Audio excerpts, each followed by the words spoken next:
France లో రాజకీయ సంక్షోభం మరోసారి తలెత్తింది. ప్రధాని పదవి చేపట్టిన నెల రోజుల్లోనే తన పదవికి రాజీనామా చేశారు సెబాస్టియన్ లెకోర్ను.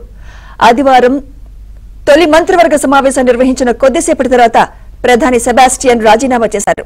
రాజీనామాను ఫ్రాన్స్ అధ్యక్షుడు ఇమాన్యుయల్ మాక్రాన్ ఆమోదించారు. ఇదిలా ఉంటే గత నెలలో జాతీయ అసెంబ్లీ సమావేశాల్లో ఫ్రాన్స్ ప్రధానిగా ఉన్న ఫ్రాంక్రోయిస్ విశ్వాస్ పరీక్షలో ఓడిపోయారు. దీంతో తదుపరి ప్రధానిగా సెబాస్టియన్ ను నియమించినప్పటికీ కేవలం నెలలో పదవికి రాజీనామా చేయాల్సి వచ్చింది.